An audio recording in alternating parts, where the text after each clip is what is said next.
नमस्ते बच्चों। आज हम आकलन 2 पढ़ेंगे। इससे अपने को शब्द ज्ञान, व्याकरण, वाक्य शुद्धि और प्रश्न बनाने की क्षमता को परखा जाएगा।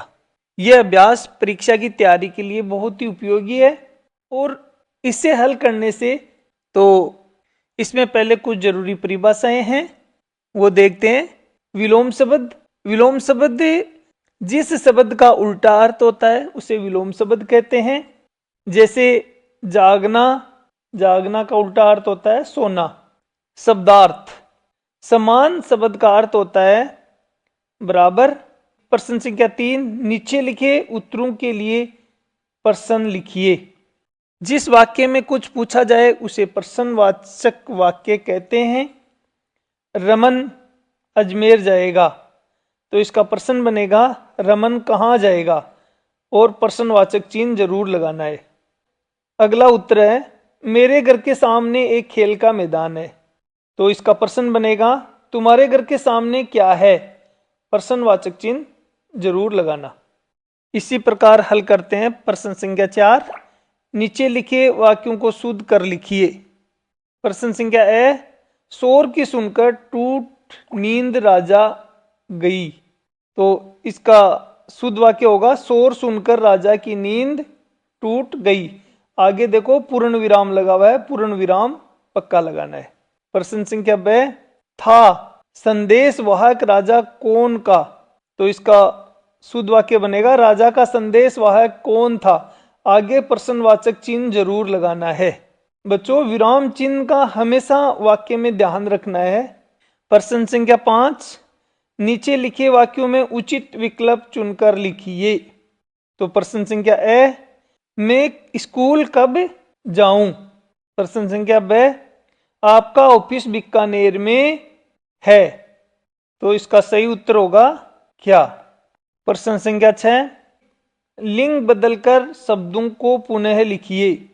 ए, धोबी का क्या होगा, धोबिन। बे, बकरा क्या होगा, बकरी। प्रश्न संख्या 7, नीचे लिखे वाक्यों के लिए एक शब्द लिखिए। प्रश्न संख्या ए, 3 रंग का क्या होता है, तिरंगा। जो कम खर्च करता है, मितव्ययी। प्रश्न संख्या 8, आपके शहर गांव में मनाए जाने वाले किन्हीं 4 त्योहारों के नाम लिखिए। ए, होली। ब, नवरात्रि। से, दिवाली। द, रक्षाबंधन। इस आकलन से बच्चों हमने सीखा विलोम शब्द, शब्द के अर्थ, प्रश्न बनाना, वाक्य शुद्ध करना, लिंग परिवर्तन, एक शब्द में उत्तर देना। इससे बच्चों निष्कर्ष ये निकलता है, समझ, लेखन और व्याकरण को ये क्या करता है, हमारी मजबूत करता है और परीक्षा के लिए तैयार करता है। तो ऐसे आकलन आपको खुद को अपनी सूझबूझ और समझदारी से करने चाहिए और अपना स्तर चेक करना चाहिए। इसलिए प्रत्येक कार्यपत्रक में ऐसे आकलन दिए होते हैं जिनको आपको स्वयं को हल करना चाहिए। ठीक है बच्चों, मिलते हैं अगले कार्यपत्रक में। बच्चों नमस्ते बच्चों, आज हम एक गतिविधि करने वाले हैं, गतिविधि नंबर 1। यह खेल के रूप में व्याकरण सीखने की गतिविधि है। इसमें हम वचन, एक वचन, बहुवचन और पर्यायवाची शब्दों को पहेली की मदद से समझेंगे। तो बहुत ही एक मजेदार गतिविधि है जिसको हमें खेल खेल में ही हल करना है। तो शुरू करें बच्चों गतिविधि 1 को। बाएं से दाएं और ऊपर से नीचे हमारे को इस गतिविधि में लिखना है। तो वचन हम उसे कहते हैं बच्चों, शब्द से एक या एक से अधिक होने का पता चले वो क्या कहलाते हैं, वचन।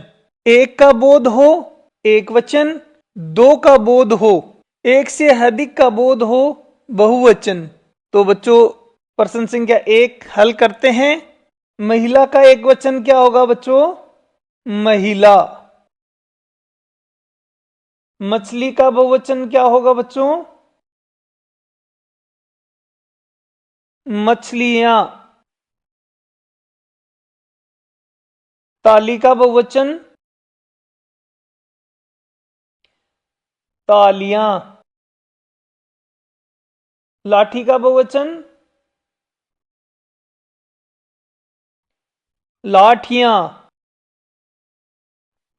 एक से अधिक नदी, एक से अधिक नदी, तो इसका क्या होगा? नदियां। दूध का एक वचन लिखिए। तो दूध का कभी वचन बदली नहीं होता है, तो क्या आएगा? एक वचन। वधु का बहुवचन वधुएं। ऋतु का बहुवचन ऋतुएं।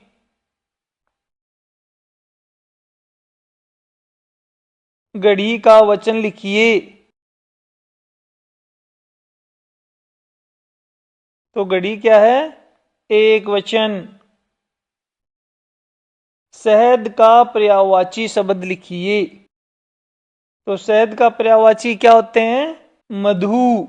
इस गतिविधि में हमने सीखा एक वचन से बहुवचन शब्द की सही पहचान, पर्यायवाची शब्द, खेल के जरिए सीखना, सोचने और जोड़ने की क्षमता।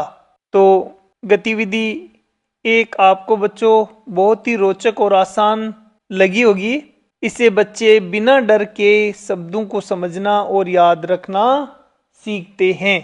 इसलिए बच्चों ये कार्यपत्रक आप खुद खेल खेल के साथ हल करना है, और फिर आपको समझ में नहीं आता है तो आप इस कार्यपत्रक की मदद लेना है।